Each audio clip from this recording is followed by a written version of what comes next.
Bonjour, bienvenue à la Maison française de l'Université de New York, NYU. Je m'appelle Philip John Usher. Ceci est le sixième épisode de notre série consacrée à Michel de Montaigne et à ses essais. Merci encore une fois de votre fidélité. Mon invité du jour s'appelle Nadine Couperti-Tsour. Bonjour Nadine.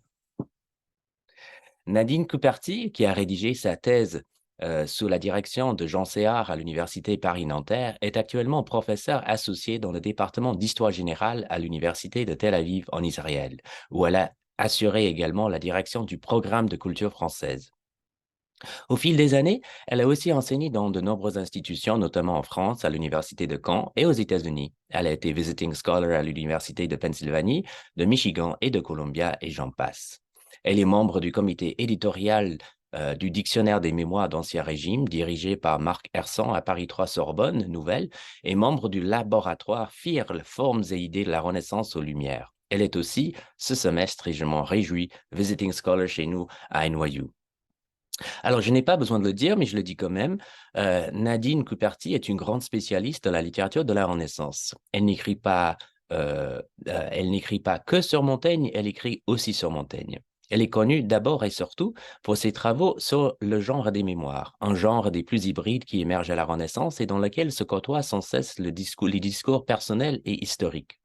À ce genre, elle a notamment consacré un livre magistral intitulé Se dire à la Renaissance, les mémoires au XVIe siècle de Pétrarque à Descartes, paru chez Vrin en 1997.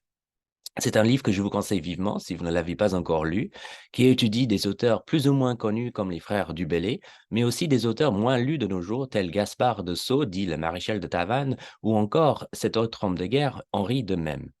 Le livre de Nadine Couperti étudie aussi les mémoires de certaines femmes, notamment ceux de Marguerite de Valois et de Jeanne d'Albret.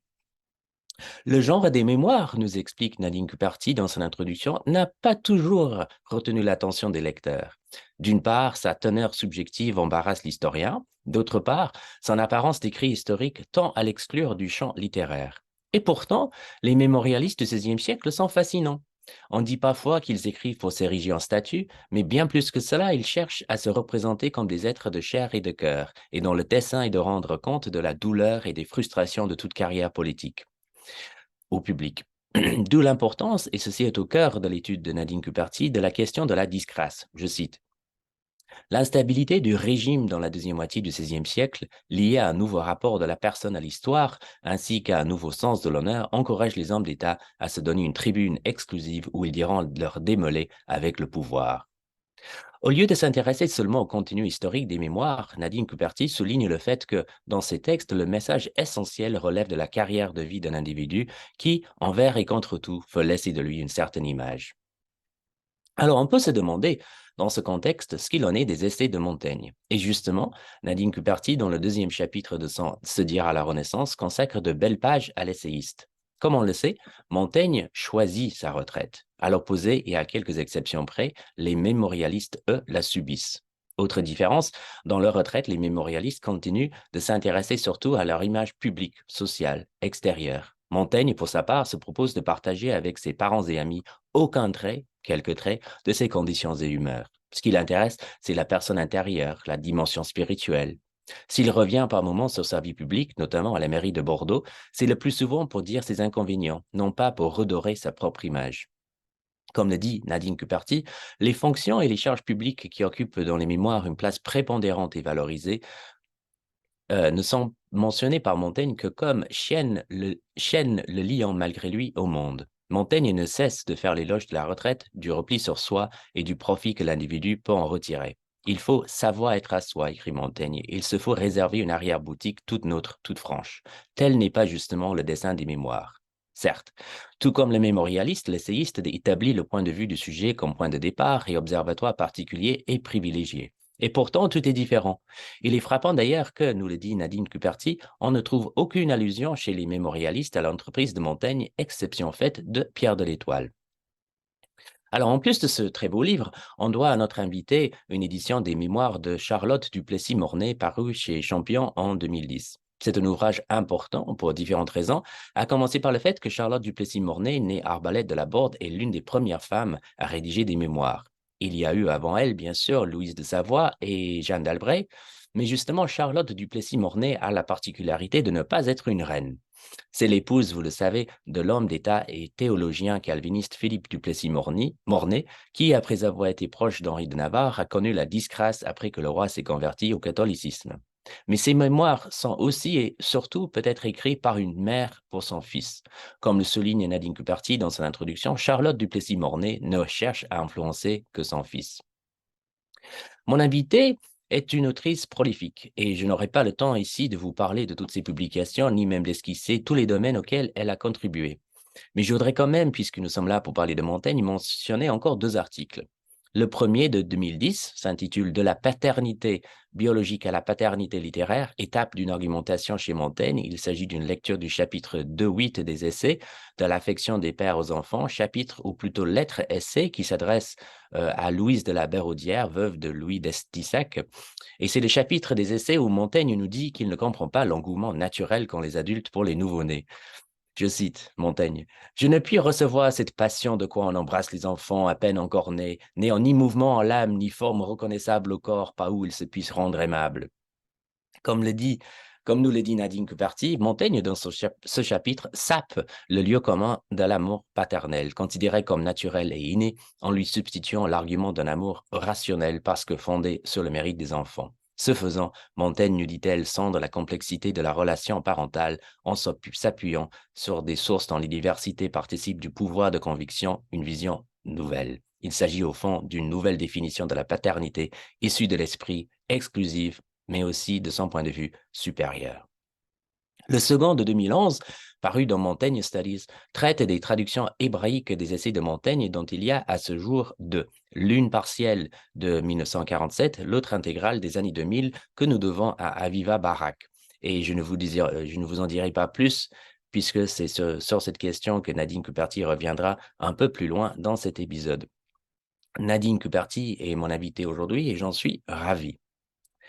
Chaque épisode de cette série sur Montaigne est divisé en trois parties.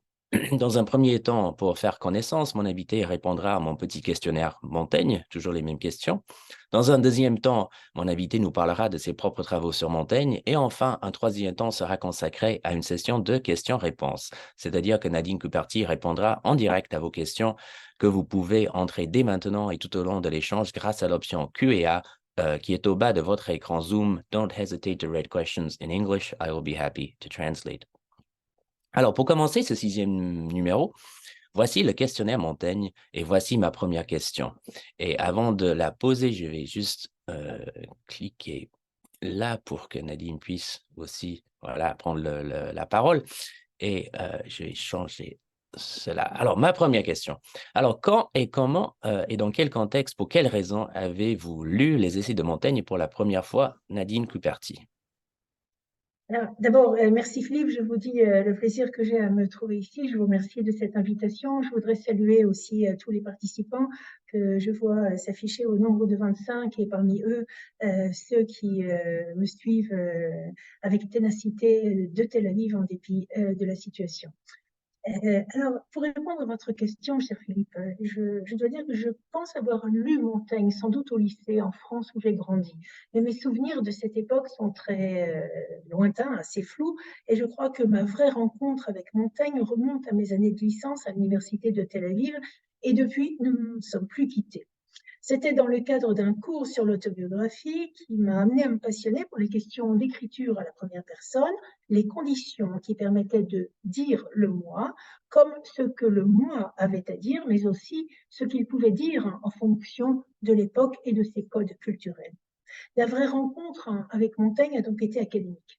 Il s'agissait d'apprendre à lire un texte avec son accompagnement critique, dans l'édition de Villers d'abord.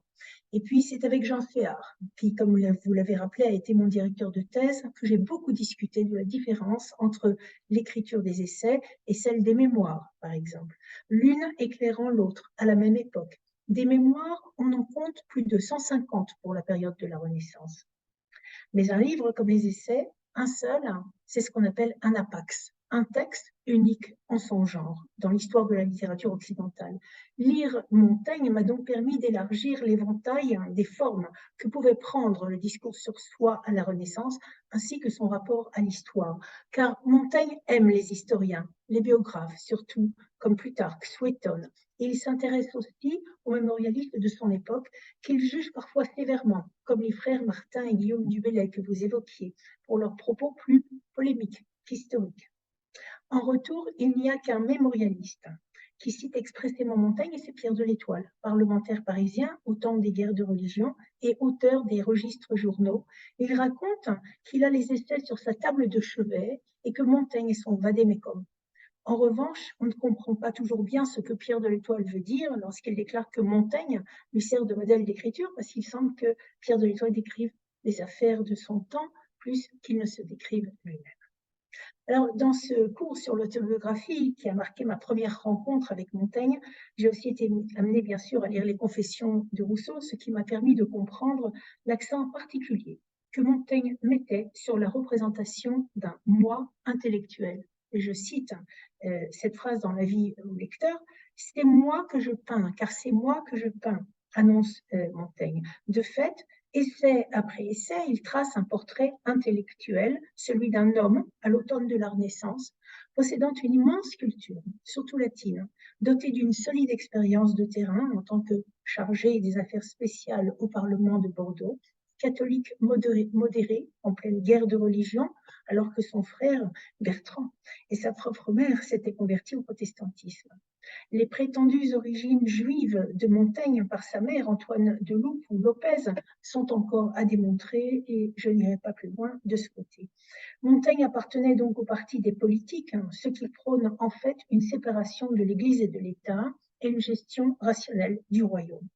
Un peu avant 1580, date de parution de la première édition des essais, donc après le massacre de la Saint-Barthélemy qui a eu lieu en 1572, après le décès d'Étienne de la Boétie en 1563, Montaigne décide de se couper du monde, de se donner les moyens de l'otium pour s'observer, se fixer en train de penser.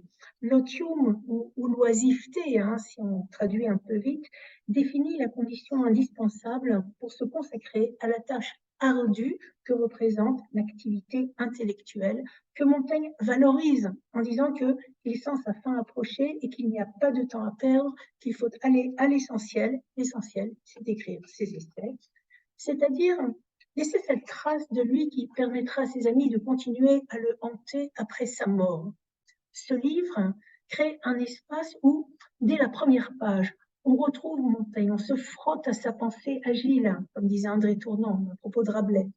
On est invité à gloser avec lui sur des sujets à la fois quotidiens et universaux, comme de l'amitié, de l'institution des enfants, de l'affection des pères à leurs enfants, sur des vers de Virgile qui traitent de passion, d'érotisme et de poésie. La façon dont Montaigne mène le jeu, cette attitude qu'il adopte et en quelque sorte invente en littérature, représente un moment culturel à la fois nouveau et d'une grande puissance dans l'histoire de la pensée occidentale. En dépit du contexte chrétien prédominant à l'époque de Montaigne, il est nourri d'humanisme et il développe une pensée laïque et réfléchit sur les sources et le fonctionnement de cette pensée, non pas dans l'abstraction, mais toujours à partir d'une illustration, d'une citation, d'une application pratique. Alors que chaque essai aborde un autre sujet, une même démarche s'observe d'un essai à l'autre. Et c'est sans doute ce qui témoigne à ses yeux de son être et confère par ailleurs son homogénéité à cette, je cite, marqueterie mal jointe que sont les essais. Cette démarche, mine de rien, est d'une redoutable efficacité puisqu'elle permet de dénoncer les stéréotypes, de traquer les idées reçues, le prêt-à-penser, et ce faisant, fragment par fragment, Montaigne et son lecteur se donnent le sentiment gratifiant de construire un bout de savoir. C'est ce qui me semble se cacher derrière la belle formule qu'employait Franck L'Estringant. Lire Montaigne rend heureux. Il ne s'agit pas tant de reconstruire le savoir, mais plus précisément d'observer comment s'y prendre pour le revisiter. En ce sens, Montaigne donne à voir un cheminement intellectuel plus qu'il ne propose une méthode. De ce point de vue, Il est moins radical et moins dogmatique que Descartes, qui publiera l'introduction à la méthode en 1637, c'est-à-dire 57 ans après les essais. La démarche de Montaigne est empirique, il s'essaie, et c'est bien le sens de l'essai intitulé de l'expérience dont nous a parlé Cathy Yandel la dernière fois, et qui ne clôt pas par hasard les essais. La base de la démarche de Montaigne, c'est la question qui n'a l'air de rien, et qui est pourtant terriblement subversive, et qui consiste à reprendre un énoncé existant en lui ajoutant un point d'interrogation, comme s'il demandait vraiment. Ce questionnement fonde le scepticisme de Montaigne, c'est-à-dire la possibilité et la légitimité de la remise en question des connaissances, de leur revisitation sur un mode critique. Parfois, Montaigne s'en tient là, à l'ébranlement des connaissances, et parfois, il est en mesure de proposer une alternative à sa façon à lui, dialectique, pas à pas, comme lors d'une discussion avec l'ami cher qui n'est plus, sur le modèle de la correspondance humaniste érudite à l'image de celle d'Atticus et de Cicéron.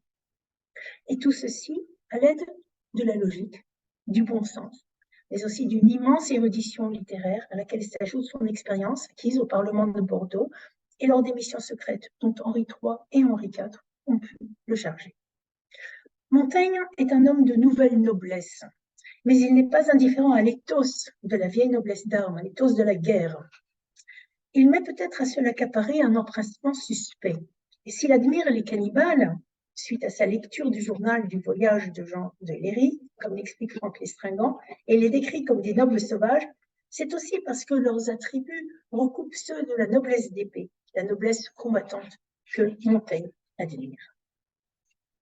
J'ai peut-être été un peu longue, excusez, pour cette première question.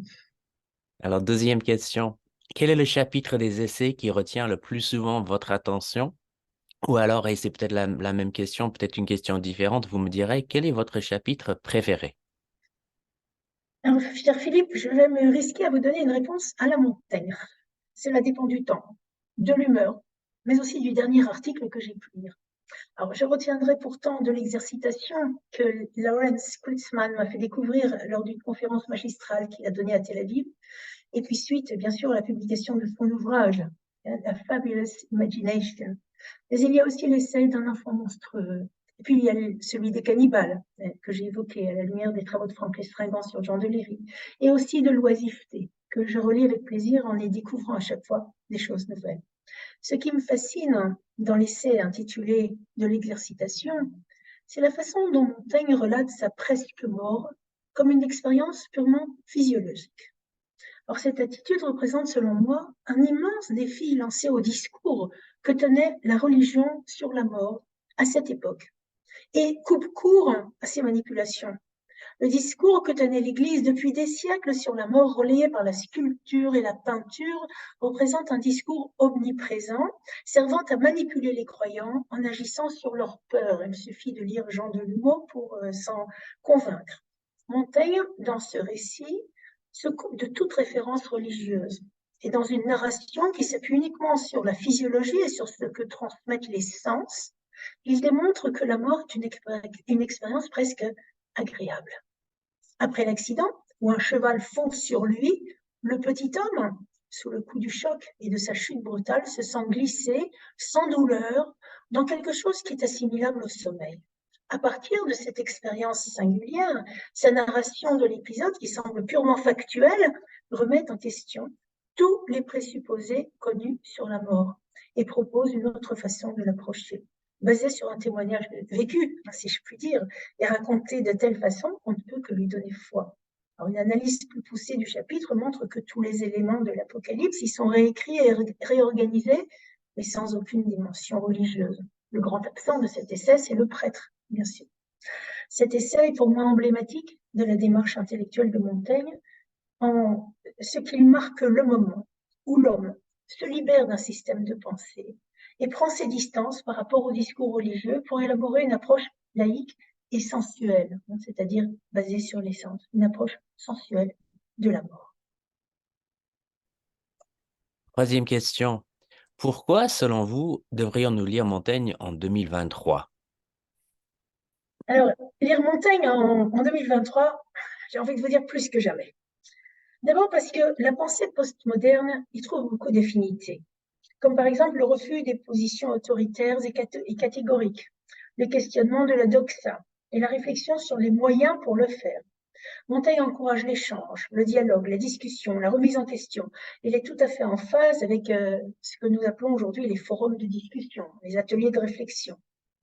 La notion de fluidité de la pensée, si fréquemment évoquée dans les essais au travers de la métaphore de la fumée ou encore celle de l'eau pour caractériser la dynamique de la pensée et le changement constant des positions, tout cela me semble s'accorder très bien avec la sensibilité postmoderne qui s'est développée après la Seconde Guerre mondiale en Occident, avec le refus des ismes et les catastrophes humanitaires qui en ont découlé. La fin du positivisme a engagé un travail sur la notion de vérité, perçue non pas comme immanente et permanente, mais changeante, en perpétuelle déconstruction. Je renvoie bien sûr à Derrida, mais aussi en reconstruction, parce qu'on ne peut pas rester sans savoir. C'est tout à fait la démarche de Montaigne, et en ce sens, elle convient parfaitement au mode de pensée occidental actuel. Basée sur l'individu, son enquête porte sur notre façon de penser, sur comment se servir de la réflexion comme outil critique au service de l'élaboration de nouveaux savoirs qui, eux-mêmes, doivent être considérés comme provisoires, amenés à être perpétuellement révisés et réévalués. Ce qui est aussi en prise sur son travail au Parlement, car qui fait-on sinon promulguer et réécrire les lois en fonction des besoins changeants de la société et de son évolution. D'où la centralité de la notion de changement, de la, je cite, branle perpétuelle, qu'évoque souvent Montaigne, en ayant recours à la métaphore de l'eau. Il raconte une histoire où la mer avance et redessine la géographie des terres.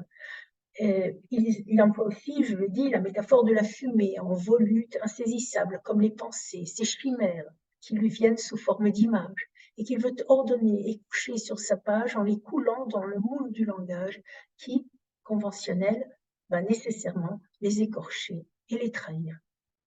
Il y a aussi la dimension importante de bricolage chez Montaigne, une notion que Montaigne valorise parce qu'il valorise l'ingéniosité de l'individu. Et cette notion renvoie aussi à la liberté de se construire, pour chaque sujet évoqué, une caisse à outils spécifique, d'une part, et d'autre part, dans cette notion de bricolage, on trouve aussi le refus de l'autorité. Si Montaigne convoque une source grecque ou latine au débat, ce n'est certainement pas pour clore les bouches, mais au contraire comme point de départ et pour inciter à la réflexion, car tout est critiquable, discutable. Et en ce sens, la sensibilité intellectuelle de Montaigne me semble très proche de la nôtre. Dernière question. Alors, quel est l'article ou le livre sur Montaigne que vous conseillez le plus souvent aux étudiants, aux collègues, aux amis? L'article ou le livre que vous n'avez pas écrit, mais qui, à vos yeux, est essentiel pour appréhender cet objet, les essais qui nous échappent à chaque fois qu'on essaie de s'en emparer? Alors, je commencerai d'abord par conseiller de se servir d'une bonne édition, donc d'une édition critique des essais.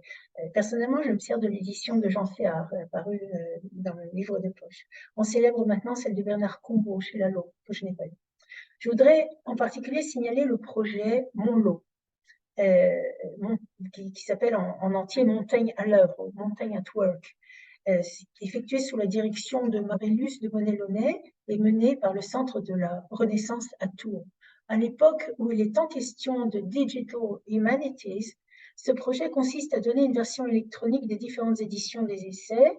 C'est une reconstitution aussi de l'exemplaire de Bordeaux. Et le projet est parvenu à réunir les 1500 volumes de la bibliothèque de Montaigne, soit des ex-libris provenant de cette bibliothèque, ce qui est tout à fait miraculeux, soit des ouvrages de la même époque.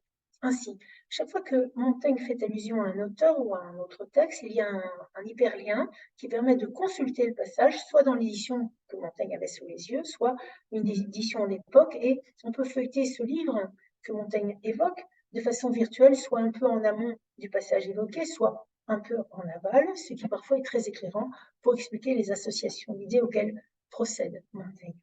Alors, aux étudiants, en prélude à la lecture des essais, je donne à lire des articles sur la naissance de l'individu, en particulier le très copieux article de John Martin, The Discovery of the Individual in Renaissance Europe, le livre de Charles Taylor, The Sources of the Self, mais aussi les ouvrages d'Antoine Compagnon, chez en poche, sur Montaigne et l'allégorie, le travail de la citation, ceux de Gérald Nacalm, que j'ai eu le bonheur de bien connaître, qui m'ont initié aux différentes couches du texte, ainsi que son dernier Montaigne. Et puis il y a du côté américain des ouvertures extrêmement intéressantes, comme par exemple le livre de George Hoffman, Montaigne's Career, qui retrace tout le milieu intellectuel et social dans lequel vivait Montaigne. Et puis bien entendu, le livre que j'ai déjà évoqué de Lawrence Kritzman, paru au Columbia University Press, The Fabulous Imagination.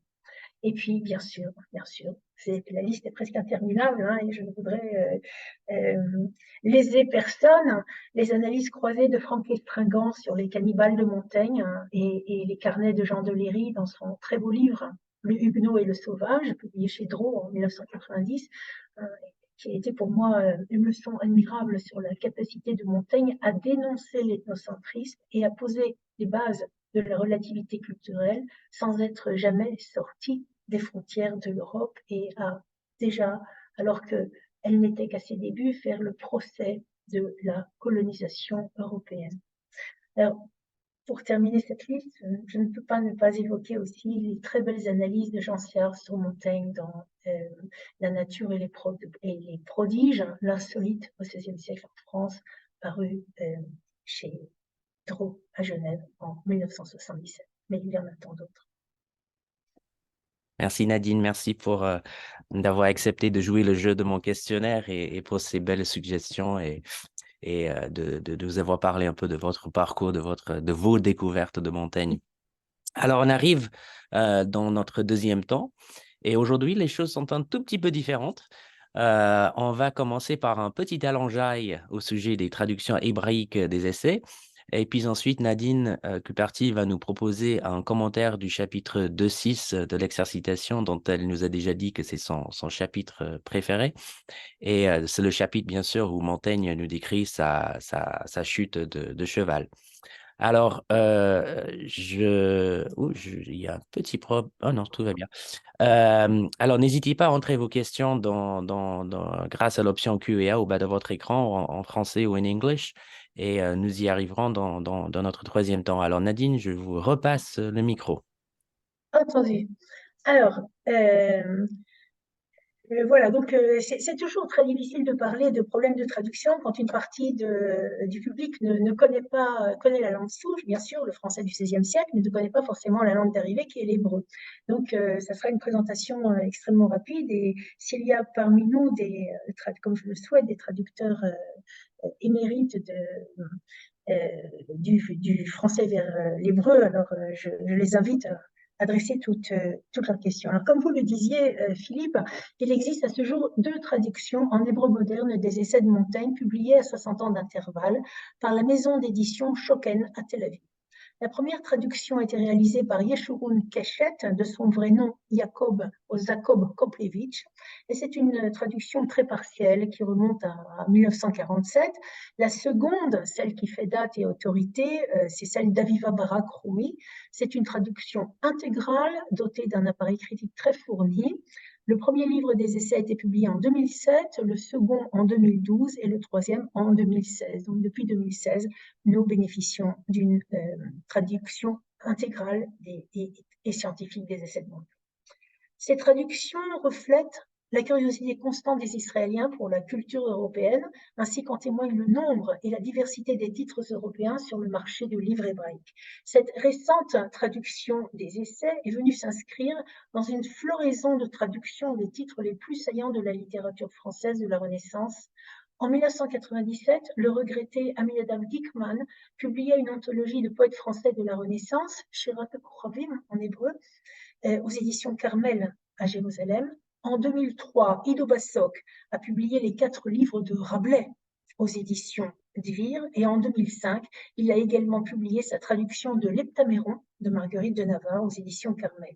Ajoutons à cette belle liste, en 2007, Reuven Miran, directeur d'une petite maison d'édition consacrée aux œuvres traduites, publiait sa traduction hébraïque du Discours de la servitude volontaire d'Étienne de la Boétie, avec une magnifique préface d'Élie Barnave. Alors, une ombre plane cependant sur ce tableau, car en dépit de l'intérêt des maisons d'édition israéliennes pour la littérature française et ses nombreux lecteurs, les facultés de lettres en Israël traversent une période difficile et voient leurs départements de français disparaître les uns après les autres. Or, les autodidactes mis à part, c'est essentiellement à l'université, dans les départements de littérature, de philosophie et d'histoire, et notamment de français, que les étudiants ont l'occasion d'aborder l'œuvre de Montaigne, puisqu'elle ne figure pas au programme d'enseignement des lycées en Israël. Avant de présenter les deux traductions hébraïques des essais, le profil des traducteurs et la maison d'édition Schocken associée à cette entreprise, il me semble nécessaire de rappeler peut-être à mes auditeurs, qui ne sont pas forcément hébraïsants, les grandes étapes du développement de l'hébreu, afin d'expliquer le type d'enjeux auxquels ont été confrontés les traducteurs des essais. Alors, il s'agissait d'aller de l'hébreu biblique à l'hébreu moderne. L'existence de l'hébreu est attestée au moins depuis le 8e siècle avant Jésus-Christ. Certains parlent même du 10e siècle. Et c'est avant tout la langue de la Bible. Au 1er siècle de l'ère chrétienne, les Juifs parlaient encore l'hébreu, mais aussi et de plus en plus l'araméen, qui devint la langue de communication régionale. L'hébreu reste la langue dans laquelle seront rédigés les textes sacrés, à savoir la Mishnah, dont la rédaction s'étend du 1er au 6e siècle après Jésus-Christ, la Gemara, dont les commentaires représentent le Talmud, de la racine hébraïque limud, qui veut dire étude, le Talmud, qui sera achevé au début du 7e siècle après Jésus-Christ, qui comprend deux versions, le Talmud de Jérusalem et celui de Babylone. Au cours de la compilation de ces sommes monumentales, à l'hébreu biblique, qui ne compte qu'environ 8000 mots, s'ajoutent d'autres strates issues de l'hébreu parlé à l'époque, s'enrichissant lui-même d'emprunts faits à l'araméen, au grec, au latin et au persan.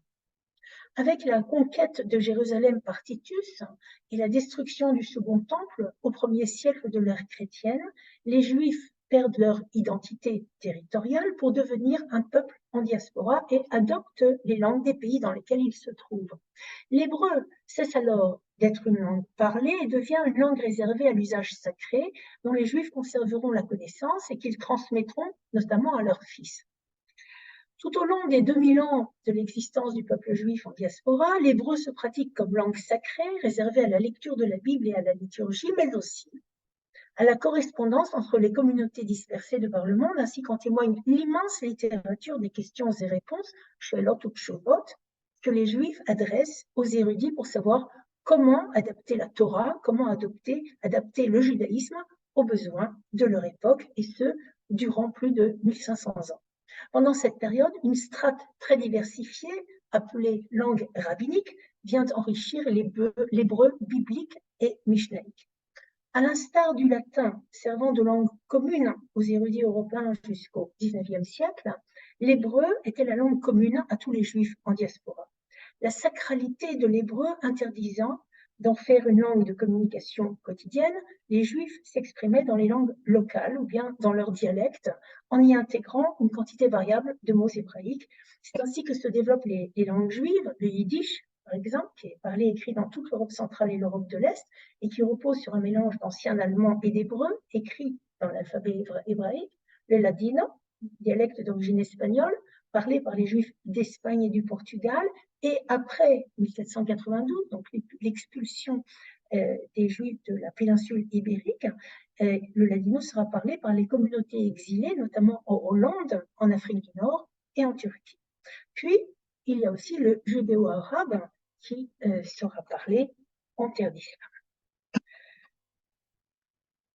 L'hébreu s'enrichit des compilations des traditions orales de l'exégèse biblique, tout comme de la poésie médiévale, celle par exemple d'Ibn Virol, du XIe siècle en Andalousie, de Yehuda Levi, du XIe et XIIe siècle en Espagne par exemple, mais aussi des traités de grammaire hébraïque.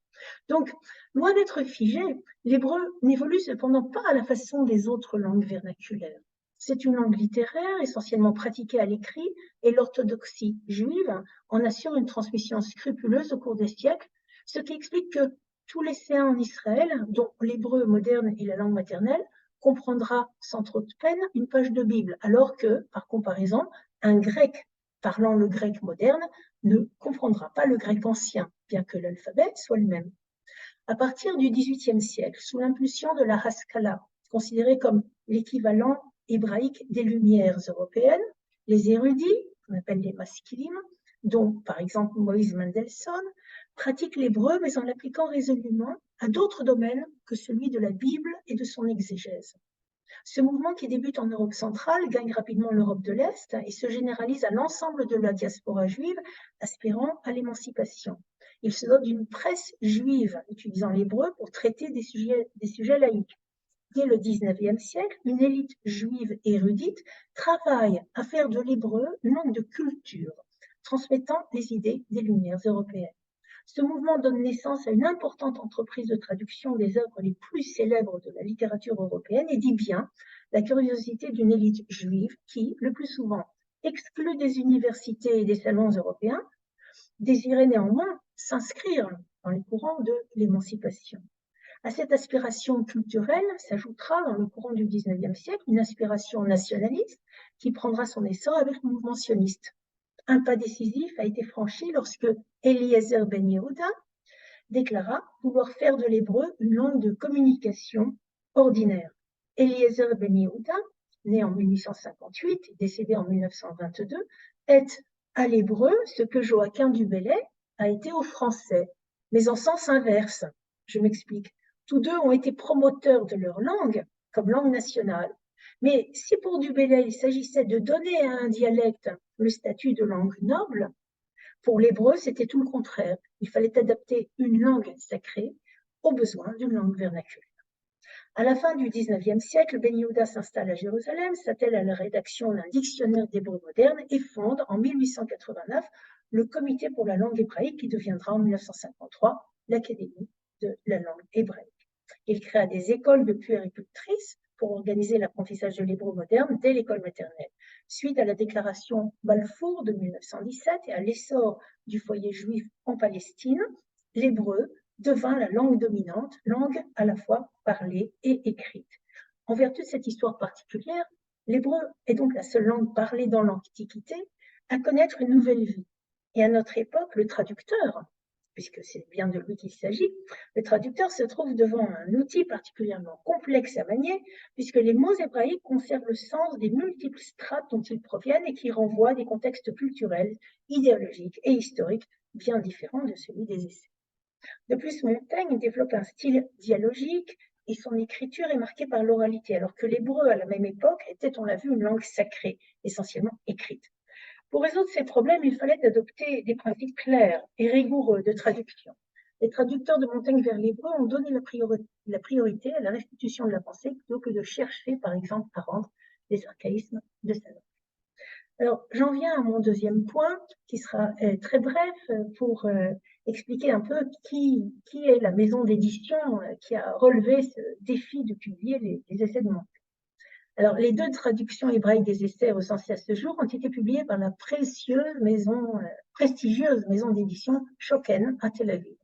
Il s'agit d'une des plus anciennes maisons d'édition encore actives en Israël. Elle a été fondée à Berlin en 1931 par Zalman Schocken sous le nom de Schocken Verlag et elle publie notamment des écrits de Franz Kafka, Franz Rosenzweig, Martin Buber, ainsi que ceux du prix Nobel de littérature hébraïque moderne Shai Agnon.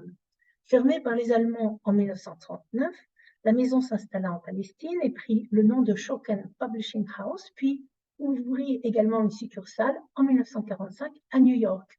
Elle a été rachetée en 1987 par la Random House Publishing, qui lui conserva un secteur consacré aux études et œuvres littéraires juives. Schocken est actuellement dirigée à Tel Aviv par Rachel Edelman, petite fille du fondateur. En 1990, c'est elle qui décida de confier la traduction intégrale des essais à Aviva Barak, qui, après 10 années d'hésitation devant l'ampleur de la tâche, s'est mise au travail, à peu près en 2001.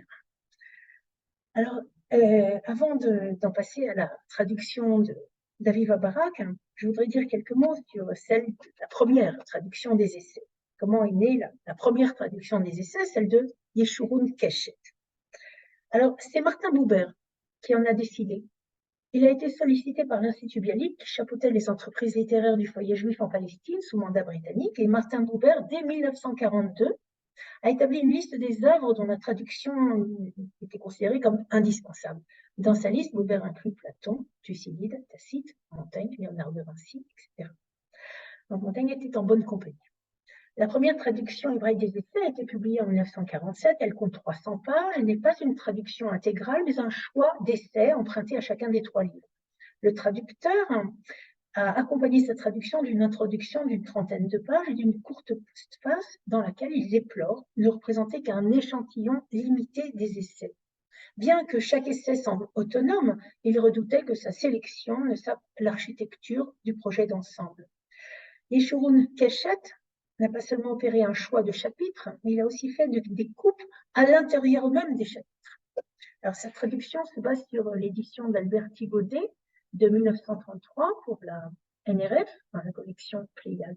Cette édition se fondait elle-même sur l'exemplaire de Bordeaux dans l'édition de 1906. Alors, l'appareil critique est très mince, peu de notes. Les citations ne sont transcrites ni en latin ni en grec, mais directement traduites en hébreu. Et cette traduction a fait l'objet d'une réédition en 1963. Et jusqu'en 2007, c'est avec cela, faute de mieux, qu'on travaillait. Aviva Barak, l'actuelle traductrice des essais, souligne néanmoins l'extrême précision de la traduction de Yeshurun Keshet, qui lui valut, d'ailleurs, en 1949, le prix national de la traduction, le prix Tchernichovski. J'en viens maintenant à mon 4e point, qui est celui de la traduction de 2007 par Aviva Barak. Alors, cette traduction s'explique par le fait que l'hébreu connaît, depuis la fin du XIXe siècle, un développement extrêmement rapide depuis qu'il est parlé. Il est soumis aux influences étrangères, notamment celles de l'arabe et de l'anglais. Et de fait, la traduction de Yeshurun Keshet devenait difficile à lire, voire presque obsolète, comme j'en ai fait moi-même l'expérience dans mes classes. Une nouvelle traduction de l'intégrale des essais avec un appareil critique actualisé s'imposait. Aviva Barak a donc été sollicitée pour cette immense entreprise et Rachel Edelman, directrice donc des éditions Schocken, me demanda d'en écrire l'introduction. Née en Israël en 1936, Aviva Barak Roumi a fondé la section de traductologie au département de français de l'Université de Tel Aviv, où elle a enseigné de 1966 à 2001 comme professeure. Elle a traduit un nombre impressionnant d'œuvres de la littérature française, ce qui lui a valu de remporter les prix de traduction les plus prestigieux du pays, et le temps me manque pour vous en donner la liste. C'est donc au cours d'un séminaire de licence à l'Université hébraïque de Jérusalem, en 1963, qu'Aviva lut l'essai de l'amitié qui lui révéla Montaigne et lui donna envie de le traduire. La traduction d'Aviva Barak est incomparable à la précédente puisqu'il s'agit d'une traduction intégrale des essais avec un appareil critique fourni qui est en fait un véritable outil de recherche. Cette traduction a été faite d'après le texte de l'édition Blier et sur l'édition faite aussi sous la direction de l'ANSEA pour l'appareil critique et les analyses qui précèdent chaque essai. Aviva Barak a également consulté pour les points litigieux la traduction anglaise de Donald Frame. L'appareil critique recueille les notes des différentes éditions augmentées de notes spécifiques destinées aux lecteurs hébraïsants. Yoav Meirav, correcteur de cette traduction et féru de culture antique, a également apporté son concours à la transcription hébraïque des noms et notions issus de la culture gréco-latine. Les citations en latin et les rares citations en grec sont reproduites dans ces langues et sont immédiatement suivies d'une traduction en hébreu. La traduction du livre 1 compte 460 pages, avec une introduction et une chronologie, ainsi qu'un index, des noms de personnes, de lieux et une table des matières. La couverture reproduit le tableau de Giuseppe Arciboldo, le libraire. C'est un portrait d'un homme composé de livres. Alors, la traduction d'un texte du XVIe siècle en hébreu pose au traducteur toute une série de problèmes que j'évoquerai très rapidement, et j'évoquerai notamment ce dont Aviva Barak, que j'ai eu le privilège de connaître, nous étions tous les deux collègues au même département à l'Université de Tel Aviv, a elle-même évoqué. Et je n'évoque donc que les points qu'un lecteur non hébraïsant pourra apprécier. Alors, 4 points rapides. Premièrement, la traduction des archaïsmes. L'hébreu possède des ressources nécessaires pour rendre l'effet de la langue du XVIe. Mais Aviva Barak a préféré s'attarder à rendre au plus près, à rendre au plus près le sens de la pensée de Montaigne dans une formulation aussi claire et actuelle que possible. Par ailleurs, sensible au rythme particulier de la phrase de Montaigne, comme à sa littérarité, elle a également tenté de rendre les effets. La traductrice réalise ici une alchimie très particulière qui montre toute la complexité de l'entreprise, érigeant la traduction en un véritable art. Deuxième point, les jeux de mots. Aviva Barak évoque l'exemple suivant, la résolution de leur irrésolution. C'est une formule qu'on trouve au chapitre 12 du livre 2. Dans ce type de cas, sa politique sera de choisir des mots qui, comme en français, possèdent la même racine pour essayer de créer la reprise des allitérations sonores, ce qui donne en hébreu Avada, Shebehi Ahavadaout. Je ne multiplierai pas ici les exemples qui nécessitent une connaissance de l'hébreu, mais ils sont nombreux et témoignent de l'ingéniosité de la traductrice, tout comme de la grande plasticité de l'hébreu. Les mots possèdent en effet une racine de 3 lettres, dont la combinaison permet de créer de nouveaux mots, ce qui a permis à l'hébreu de franchir l'époque biblique pour être tout à fait pertinent à l'époque de l'Internet, par exemple. Troisième point, les niveaux de langue qu'on observe lorsque Montaigne passe d'une pensée abstraite à des injonctions familières, vous voyez, de dialecte gascon. Tout ça a été scrupuleusement rendu dans la mesure où cela détermine le style et le type de communication que Montaigne vise à établir avec son lecteur. On veut donner l'impression d'un échange oral entre deux amis. Alors, notons que l'hébreu, qui ignore le vous, un peu comme l'anglais, se prête bien à ce style dénué d'ordonnement, en phase avec une manière très directe de communiquer, propre à la culture israélienne moderne, s'affranchissant des figures de style et misant sur la proximité intellectuelle et affective, sur un ethos humaniste commun et sur la sincérité du propos. Quatrième et dernier point pour cette analyse de la traduction, il y a la longue tradition juive du commentaire, de l'exégèse, et de ce qu'on appelle en hébreu le pilpoul, extrapolation philosophique et rhétorique. Et tout ça fait que tout le vocabulaire de la discussion, du raisonnement, qui est essentiel aux essais de Montaigne, est extrêmement riche en hébreu, comme tout ce qui relève du vocabulaire de la théologie. L'hébreu a par exemple au moins 3 mots pour désigner l'âme, ruach, nefesh, neshama. Donc il n'y avait pas de trou, il n'y avait pas de lacune. L'hébreu pouvait répondre à cette entrée. Alors, cinquième et dernier point en ce qui concerne cette traduction, c'est la réception. Alors, une salve d'articles de presse élogieux a salué la publication de cette seconde traduction des essais, dont la qualité exceptionnelle et la clarté ont été signalées à l'unanimité. Pour conclure, je noterai que de 1947 à 2007, date de la publication de la traduction d'Aviva Barak, qui fait date, la population d'Israël est passée de 600 000 personnes à 7 millions de personnes. Nous en comptons 10 aujourd'hui. Et à la seule université hébraïque de Jérusalem, où enseignait Martin Buber, qui conseillait en 1942 de traduire Montaigne, se sont ajoutées 5 universités ainsi que plusieurs douzaines de collèges académiques. Un public curieux et diversifié a fait de cette seconde traduction un succès de librairie qui a donné lieu à une seconde édition dès l'année suivante. Je ne peux que me réjouir d'avoir été sollicité pour préfacer le premier livre de cette nouvelle traduction des essais qui contribue à la diffusion de sa pensée, de la pensée de Montaigne. Et je terminerai en évoquant, non sans émotion, à cause de la guerre qui frappe à nouveau Israël, les vœux que faisait Jean Séard dans la dédicace personnelle qu'il m'a fait de son édition. Puisse ce livre, écrivait-il, transmettre un message d'humanisme, de tolérance et de paix. Merci Nadine, et des mots très importants et qui résonnent toujours de Jean Séart. Alors vous allez nous parler maintenant du chapitre 2.6. Voilà, s'il vous reste encore un peu de force et de patience, oui, volontiers. Alors, ce que je vous propose, c'est un peu une espèce de lecture dirigée, de lecture ensemble de ce chapitre qui s'intitule De l'exercitation, donc qui et le chapitre 6 du deuxième livre des Essais. Je voudrais d'abord dégager la stratégie que développe Montaigne concernant le conditionnement du lecteur ou encore la façon dont il l'amène progressivement au cœur du sujet. Et ça s'ouvre sur une phrase impersonnelle qui semble avoir valeur de vérité générale. Je la cite. Il est difficile que le raisonnement et l'instruction, encore que nous ajoutions foi à leur leçon, soient assez puissants pour nous acheminer à l'action. Si en outre, nous n'exerçons pas notre âme par expérience à l'allure à laquelle nous voulons la régler. Cette citation complexe, tout en méandre, valorise l'action tout en disant que raisonnement et instruction ne sont pas suffisants. Il faut un travail supplémentaire pour les faire aboutir. Ce travail, c'est l'exercice, ou dans la langue du XVIe, l'exercitation. Montaigne nous engage donc à faire un travail sur nous-mêmes pour obtenir un débouché pratique, réel, qu'il appelle l'action.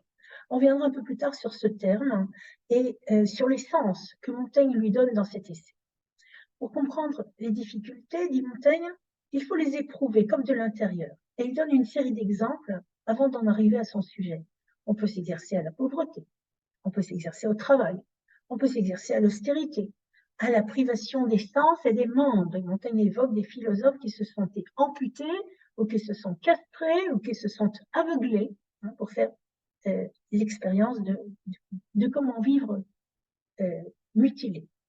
Or, le paradoxe, ici, est que la mort, à la différence des autres domaines, ne peut pas s'expérimenter.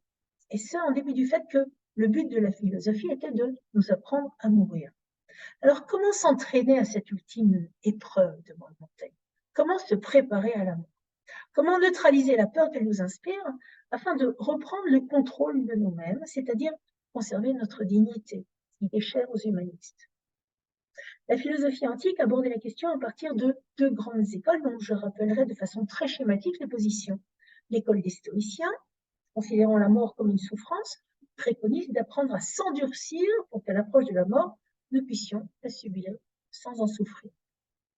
L'école d'Épicure, à l'inverse, considère que notre souffrance à l'approche de la mort vient de l'idée d'avoir à quitter les plaisirs du monde. Elle préconise donc d'éprouver le plus de plaisir possible durant notre vie afin de nous trouver en quelque sorte rassasiés au moment de notre mort pour pouvoir quitter ce monde sans regret.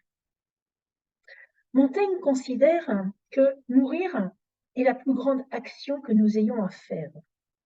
Mais dans ce domaine, l'exercice ne peut pas nous aider.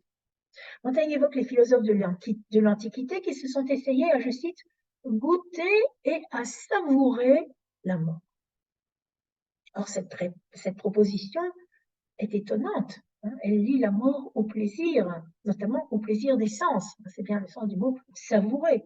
Et c'est une proposition qui me semble être incroyablement dissidente si on la replace dans son contexte historique et culturel, à une époque où la conception de la mort est régie par la doxa chrétienne, par le memento mori, qui est en fait un moment à redouter, qui gouvernera toutes les actions de notre existence. En s'appuyant sur un paradoxe, le fait qu'on ne peut pas s'entraîner à la mort, Montaigne parvient à occulter le discours traditionnel que le christianisme tient sur la mort. Montaigne parvient à Montaigne, par exemple, ne recourra pas à l'exemple des saints, ni aux autres martyrologes, qui sont légion pourtant à son époque, qu'ils soient catholiques ou protestants. À l'instar de nombreux humanistes, Montaigne enjambe la période chrétienne pour emprunter ses exemples à l'Antiquité gréco-romaine. Il évoque par exemple Canius Julius, je cite, qui était condamné à mort par ce maraud de Caligula. Pour envisager la mort comme une expérience, ce qui, d'un point de vue intellectuel, signifie se dégager des émotions et des savoirs déjà constitués pour adopter une attitude analytique qu'on peut considérer comme l'expression d'une domination, d'une maîtrise du sujet qu'on veut décrire. La peur d'ordinaire ressentie face à la mort, qui est celle que le discours religieux nous a habitués à redouter, fait place dans l'argumentation pas à pas que développe Montaigne ici, à quelque chose de fondamentalement différent. Je voudrais examiner avec vous les caractéristiques de cette différence. La peur qui paralyse et empêche de penser est remplacée ici par la curiosité, l'enquête et l'analyse. C'est ainsi que Montaigne caractérise l'attitude de Canius, qui au moment de mourir manifeste non pas sa peur, mais sa volonté d'analyser ce qui se passe. Quelle fierté de cœur que de vouloir que sa mort servit à l'instruire. Montaigne cite ici Lucain pour dire son admiration devant la force de caractère que manifeste Camus. Je cite encore, il avait cet empire sur son âme. En une page et demie, Montaigne a conditionné le lecteur à la méthode qu'il va employer lui-même par la suite en la valorisant. Vient ensuite un paragraphe capital très proche au fond de notre façon de penser postmoderne où le positivisme, c'est-à-dire l'idée qu'on puisse atteindre la vérité et qu'il ne puisse y en avoir qu'une, est révolue. Devant l'impossibilité d'expérimenter sa mort, Montaigne dessine les limites de l'enquête. Je cite, « Si nous ne pouvons pas l'atteindre, nous pouvons l'approcher. » Attitude lucide et humble toute la fois, qui consiste à savoir se contenter de tendre vers le but sans l'atteindre, d'accepter en fait l'imperfection. Ayant posé ce principe d'incomplétude, Montaigne procède par analogie et évoque le passage au sommeil, c'est-à-dire le passage d'un état de conscience à un état d'absence. Du sommeil, il opère ensuite un autre glissement qui lui permet de passer à l'évanouissement. Montaigne ainsi avance d'argument en argument, il prépare le terrain en construisant un raisonnement pour conditionner la réception que nous allons faire du récit de sa violente chute de cheval et de son honnête. Alors, la date de cet événement se situe entre la Deuxième et Troisième Guerre civile. La région du sud-ouest de la France, la région de Bordeaux, où vit Montaigne, a connu de terribles affrontements pendant les guerres de religion. C'est dans ce contexte tendu, de tirs qu'on entend à proximité, que Montaigne sort de chez lui à cheval. Un de ses domestiques, par jeu, fait la course avec ses camarades et montant son cheval, se mit à le pousser à bride abattue tout droit sur la piste que je suivais, écrit Montaigne, et à fondre comme un colosse sur le petit homme monté sur le petit cheval. Fin de citation. Dans la même phrase, Montaigne passe du je, la piste que je suivais, au il, et se dépeint à la troisième personne, le petit homme monté sur le petit cheval. Ce qui le met dans une position de distanciation face à l'événement et en légitime la description objective, tout en soulignant son état de victime passive dans cet événement, soudain. Je cite, de sorte que voilà le cheval abattu et couché, tout étourdi, et moi, 10 ou 12 pas plus loin, mort, étendu à la renverse, le visage tout meurtri et écorché. Je n'avais ni mouvement ni conscience, pas plus qu'une souche. Fin de citation. Avec ce témoignage, donné comme un témoignage direct, alors que ce n'est pas le cas, il est clair que Montaigne relate ce que lui ont raconté ses proches. Il reste 2 heures inanimé, reprend connaissance, vomit du sang et revient lentement à la vie comme s'il revenait d'un profond sommeil. Rappelons que Montaigne nous avait auparavant préparé à la proximité entre mort, sommeil et évanouissement. Revenant à lui, Montaigne reprend aussi les rênes de son récit et note avec précision tout ce qui lui est advenu. Je cite, « Il me semblait que ma vie n'était plus retenue qu'au bout des lèvres. Je fermais les yeux pour aider, me semblait-il, à la pousser dehors, et je prenais plaisir à m'alanguir et à me laisser aller. » On retient bien sûr les notions de plaisir et d'alanguissement, acceptables lorsqu'il s'agit du sommeil, mais beaucoup plus insolites quand il s'agit de la mort. Sauf si, comme dans ce cas précis, Montaigne a préparé en amont le dispositif notionnel nécessaire à ce qu'on adhère à sa description. Il a en quelque sorte mis en place une argumentation qui vise à neutraliser nos résistances conceptuelles. La mort devient, à ce moment du texte, une idée sensuelle. Je cite, « C'était une idée qui ne faisait que nager superficiellement dans mon âme, idée aussi tendre et aussi faible que tout le reste, et à la vérité, non seulement exempte de déplaisir, mais mêlée de cette douceur que sentent ceux qui se laissent glisser au sommeil. » Fin de citation. Le passage suivant fait place au contraire à des descriptions de mort violente. Mais la souffrance y est telle que Montaigne élude ces cas sous prétexte que la souffrance suspend le jugement et empêche les victimes de, je cite, sentir la misère de leurs conditions, et par conséquent, il n'était pas fort à plaindre. Conclusion étonnante de Montaigne. Le plus grand malheur, selon Montaigne, qui évoque les cas de torture, est d'avoir, je cite, l'âme vivante et affligée, sans aucun moyen de s'exprimer. Montaigne clôture son analyse en se félicitant de son parcours, ce qui est extrêmement rare dans les essais, où Montaigne se fustige bien plus qu'il ne se félicite. Et je cite, « Eh bien, à présent que je l'ai effectivement expérimenté, je ne doute nullement que je n'ai bien jugé jusqu'ici cette question. » C'est donc valoriser son expérience, valoriser aussi son analyse. Montaigne avance méthodiquement. Après ces cas de déconnexion de la conscience, il propose des cas de déconnexion des sens, passage assez étrange où il décrit toutes sortes de comportements involontaires qu'il déclare un peu vite comme nuls et non avenus parce que non voulus par l'individu, résultant d'instincts automatiques, comme une érection, par exemple, comme le fait qu'il ait voulu arracher son pourpoint ou demander de faire donner un cheval à sa femme, voyant qu'elle s'empêtrait dans la difficile montée vers le château alors qu'on ramène Montaigne sur un brancard. Ces deux types d'évocations relevant de la neutralisation de la conscience ou des sens seront exclus de son champ d'analyse pour lui permettre de se concentrer à nouveau sur sa propre expérience. Il revient sur la description empreinte de douceur de son évanouissement. Le texte procède ainsi par spirale. Je cite, « Pendant ce temps, mon état était à la vérité très doux et très paisible. C'était une langueur et extrême faiblesse, sans aucune douceur. C'eût été sans mentir une mort très heureuse, car la faiblesse de mon raisonnement m'empêchait de faire à son sujet le moindre jugement, et celle de mon corps me préservait de toute sensation. Je me laissais couler si doucement, et d'une façon si agréable et si facile, qu'il n'y a guère d'autre action qui soit, à mon sens, moins pénible que ne l'était celle-là. » On observe ici la répétition des notions déjà évoquées précédemment et qui font partie de la ligne argumentative de Montaigne sur la mort, sur la notion qu'il tire de son expérience de presque mort. La redondance des termes dénote à nouveau le plaisir, la douceur, l'absence de douleur. Il reconnaît avoir ensuite, lors de sa convalescence, éprouvé d'affreuses douleurs et les évoque comme un traumatisme gravé en son corps.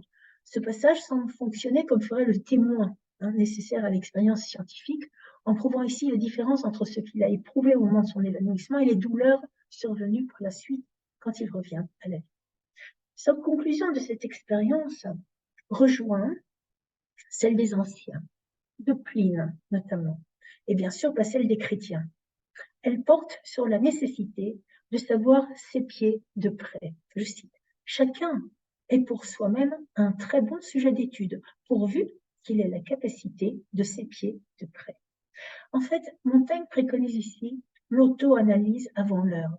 En quelque sorte, et voilà ce qu'il dit dans le même essai, je cite, « C'est une entreprise épineuse que de suivre une allure aussi vagabonde que celle de notre esprit, de pénétrer les profondeurs opaques de ses replis internes, de choisir et fixer tant de menues apparences de ses agitations.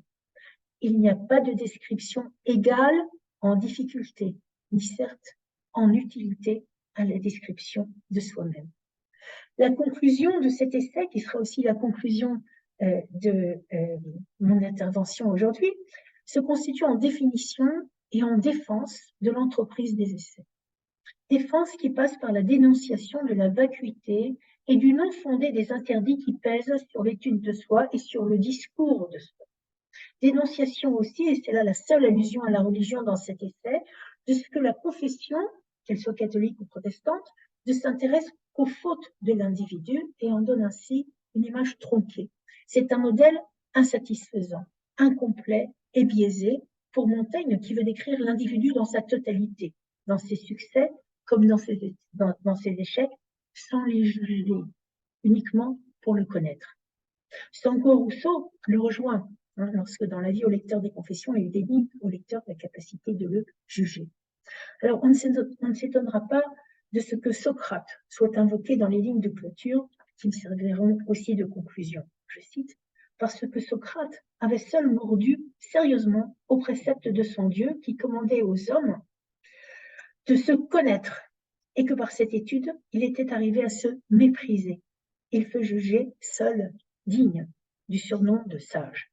Que celui qui connaîtra ainsi se fasse hardiment connaître par sa bouche. » Alors, dans cet essai, l'anecdote devient le champ de l'exercitation, c'est-à-dire de l'observation empirique et de la découverte d'une autre attitude face à la mort que son accident lui a permis de goûter. Montaigne découvre à l'aide de ses sens, non pas les offres que lui promettait le discours chrétien sur la mort, mais une sensation de grande douceur et de plaisir, à partir de laquelle il revisite pour nous cette notion essentielle à la pensée occidentale et en élargissant son propos, en profite pour réaffirmer l'importance de sa démarche, de son étude, celle du moi, la théorisation de son expérience, qui, comme l'analysait très justement Larry Chrisman, a à faire avec la découverte de l'inconscient. C'est, je pense, le sens que prend en définitive le mot action et l'activité à laquelle Montaigne nous enjoint à nous exercer. Je vous remercie. Merci beaucoup Nadine pour ce très beau commentaire de ce chapitre très important et qu'on a raison de relire le plus souvent possible. Alors, j'invite tout le monde à entrer vos questions grâce à l'option Q&A au bas de votre écran Zoom. N'hésitez pas. Alors, je vais profiter quand même du fait que je tiens le micro pour vous poser une question tout de suite, si vous permettez, Nadine. Alors, j'aimerais revenir un peu à ce que vous disiez des traductions hébraïques euh, je pose les questions peut-être parce que voilà, j'ai vu aux États-Unis, j'enseigne Montaigne très souvent en anglais, plus souvent en anglais qu'en français. Alors, dans l'article que vous avez consacré donc aux traductions, c'était l'article de 2011, vous nous dites qu'en Israël, les départements de français disparaissent les uns après les autres. Alors, première question, est-ce que c'est toujours le cas? Qu'en est-il aujourd'hui? Et est-ce que dans ce contexte, la question de la traduction devient encore plus importante, c'est-à-dire pour faire lire les essais voilà, en dehors des universités, mais aussi peut-être à l'université, mais dans des cours pour non-spécialistes. Et aussi, peut-être que vous pourriez nous dire un mot de votre propre pratique de l'enseignement des essais. Vous enseignez Montaigne traduit ou pas ou voilà, ça m'intéresse voilà parce que moi aussi c'est pas exactement la même situation, mais j'y pense souvent. Donc, Oui, alors le, il y a le fait d'abord qu'il y a de moins en moins d'étudiants capables de lire et de comprendre le français qui s'inscrivent au département de français, ce qui fait que de plus en plus, nous avons transformé le département de langue et de littérature française en département de culture française. C'était aussi l'occasion pour nous de s'ouvrir sur les autres départements de la faculté. La langue d'enseignement des universités israéliennes étant l'hébreu. Il était obligatoire, évident, hein, que soit on se servait d'une traduction anglaise de Montaigne, soit à partir de 2007, la traduction d'Aviva Barak nous a permis d'enseigner Montaigne. C'est là que je me suis rendu compte, alors que bien sûr, il a fallu que je change mon enseignement parce qu'il était basé sur le texte, sur la sémantique, sur la rhétorique qui s'appuyait sur un vocabulaire. Donc, toutes ces analyses, bien sûr, ne tenaient plus tellement la route et il fallait que je m'engage davantage dans des analyses d'attitude culturelle, de contexte historique. Ceci dit, Montaigne est quand même à la croisée de plusieurs disciplines. Il est philosophe, son œuvre peut être considérée comme une œuvre littéraire, il réécrit aussi l'histoire. Et donc, d'autres départements que le département de français inscrivent Montaigne dans leur curriculum et donc l'enseignent en hébreu. Alors, bien sûr, je considère que c'est dommage, hein, je préfère quand je peux enseigner Montaigne dans le texte de la Renaissance, même pas dans la translation en français moderne qui existe, mais à l'impossible, le moindre mal, le pis aller, c'est quand même de l'enseigner en hébreu parce que il y a dans cette œuvre un message universel qui vaut la peine d'être transmis. Alors c'est un compromis, pas une compromission, hein, mais un compromis qu'on est obligé de faire pour continuer à faire vivre ce texte, ses idées, sa méthode. Hein, je vous l'ai dit, je vous ai donné à peu près les raisons pour lesquelles je pensais qu'il était d'actualité et je constate hein, dans le cas ce qu'il interpelle. Je constate que je ne suis pas la seule à considérer que quand j'ouvre Montaigne, c'est comme aller rendre visite à un vieil ami. C'est le sentiment, hein, un sentiment éclairant que de méthodes de pensée, hein, que les étudiants peuvent acquérir au contact de Montaigne, de procédés aussi, de rhétorique que j'ai essayé de mettre en évidence. Vous avez été tenté vous-même de traduire les essais ou Ah jamais? non, non, non, non, non. Non, non, pour traduire les essais, il faut vraiment être hébraophone, que l'hébreu soit la langue maternelle, ce qui n'est pas mon cas.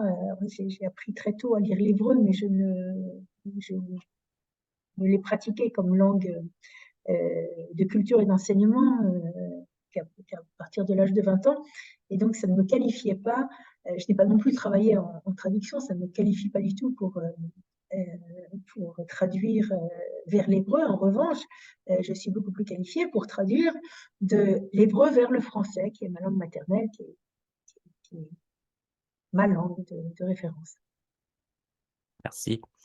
Alors, on va parler du chapitre 6. Il y a quelques questions dans le... je ne sais pas si vous les voyez, Nadine. Vous cliquez Alors sur oui, PA et je vois voilà, Katia Zell, dont je voilà. suis vraiment ravie d'avoir pu assister à sa communication, me dit de l'exercitation, vous insistez sur le raisonnement de Montaigne à propos de la mort. Comment, comme vous l'avez bien remarqué, Montaigne privilégie aussi les sens dans cet essai. Pensez-vous que l'équilibre que l'essayiste établit entre la corporalité, les sensations et la conscience, l'intellect, exclut en quelque sorte la spiritualité et propose ainsi un autre argument contre les attitudes religieuses vis-à-vis de la mort. C'est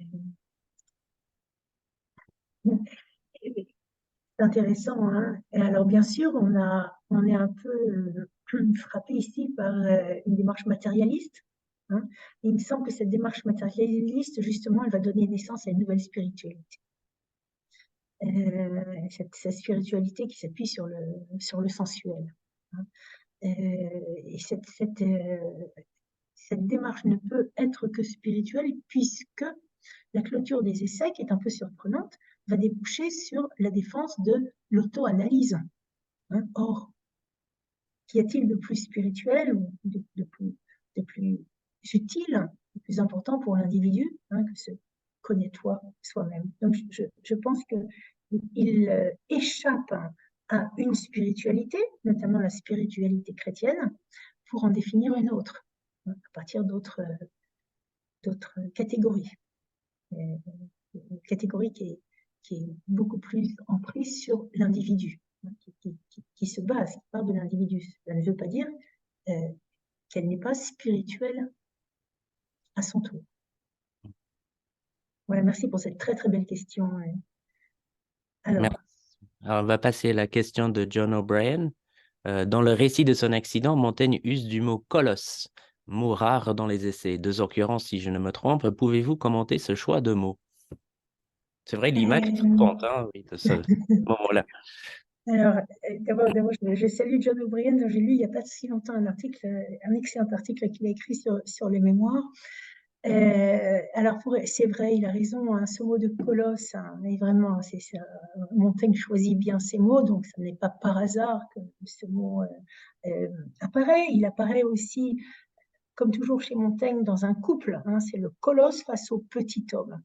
C'est-à-dire qu'il y a ici un rapport de force. Un colosse sert à établir un rapport de force inégal entre le fait que Montaigne n'avait aucune chance, hein, de survivre à cet accident, hein, vu la disparité entre l'assaillant et la victime. Un assaillant, malgré lui, hein, il n'avait pas du tout l'intention, ce serviteur de Montaigne monté sur ce cheval immense, d'abattre son maître, hein. C'est ce qui s'est passé.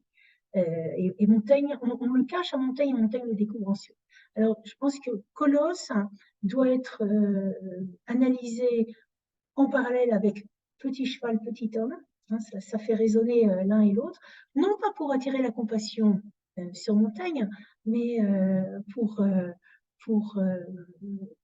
signifiait la brutalité du choc, hein, la violence du choc.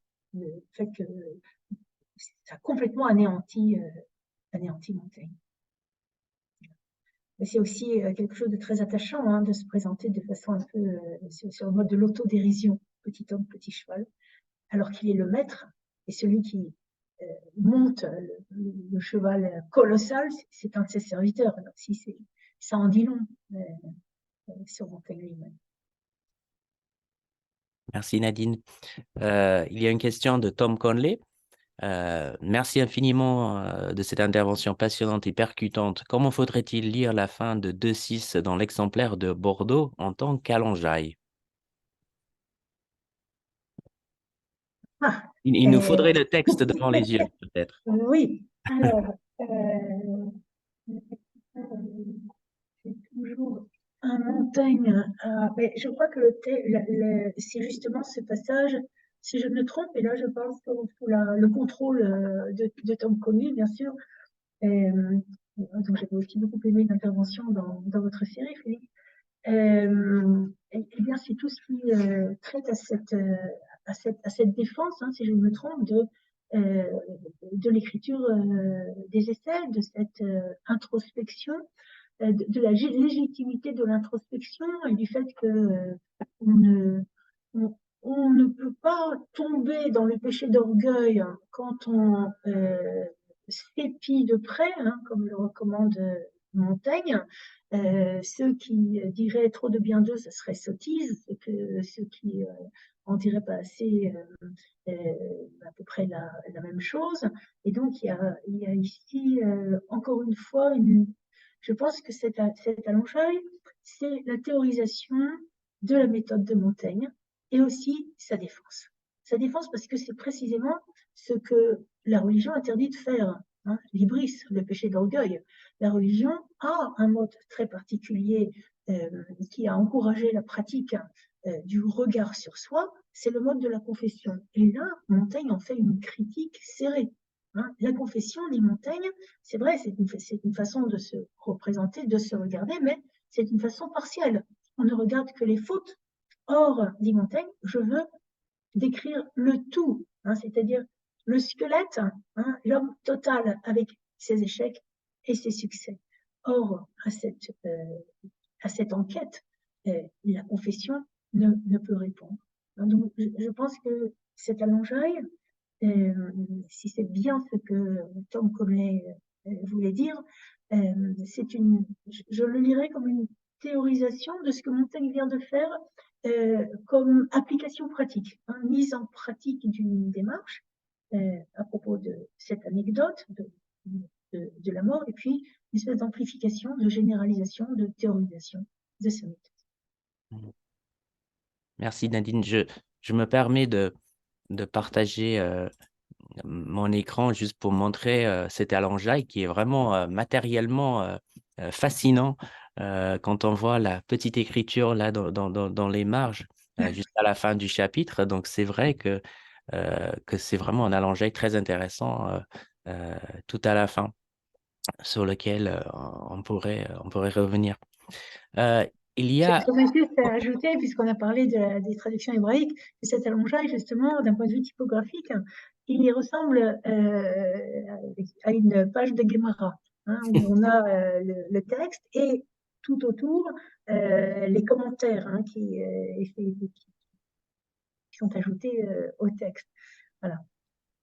J'ajoute ça parce que je connais l'importance que Tom Conley prête à la typographie. Hein. Il a cette audacieuse thèse comme quoi la graphie même des mots est significative.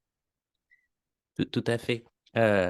Y compris, je lisais tout récemment un bel article de Tom sur l'anecdote et l'antidote chez Montaigne, qui est un article très, très intéressant. Je me permets de poser une question aussi, si vous voulez bien. Alors, j'ai été interpellé par, dans votre texte, votre commentaire. Vous dites que Montaigne cherche à conditionner le lecteur hein, à recevoir le récit de sa chute de cheval. Et puis un tout petit peu plus loin, vous dites que le lecteur a été disposé à adhérer à sa description et j'ai été frappé par ces mots. Est-ce que, alors c'est une question et je pensais aussi à ce que dit Montaigne, je crois que c'est dans De l'expérience où il parle d'un lecteur bon nageur. Donc, est-ce que le lecteur de Montaigne est libre ou combien Montaigne cherche-t-il à le contrôler? Combien faut-il être un lecteur bon nageur chez Montaigne? Mhm.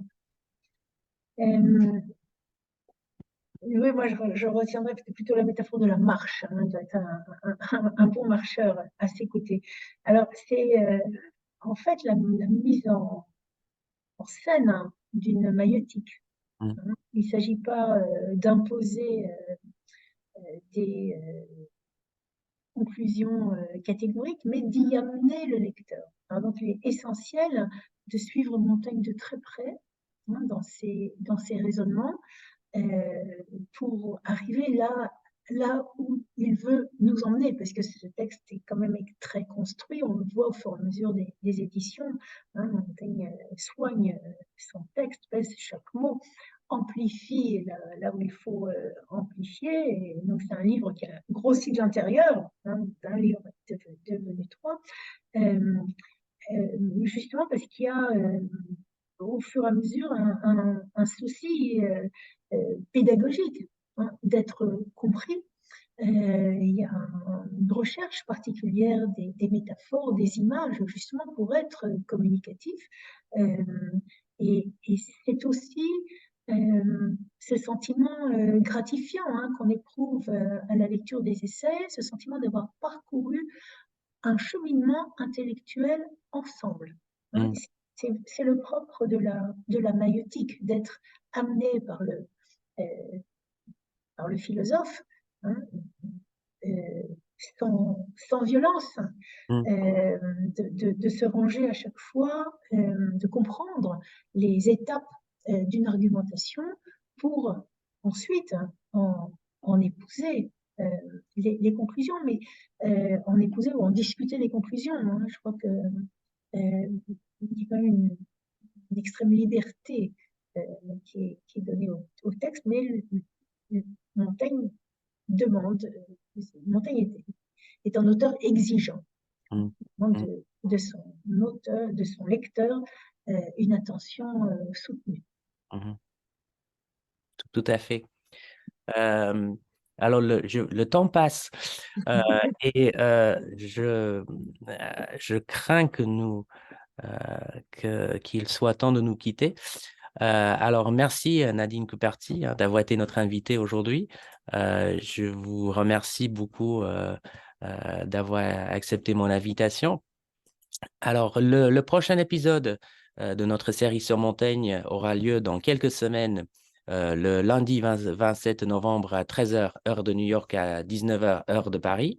Et j'aurai le plaisir d'accueillir Jeff Parcells de l'Université de la Caroline du Sud pour un épisode Montaigne au théâtre.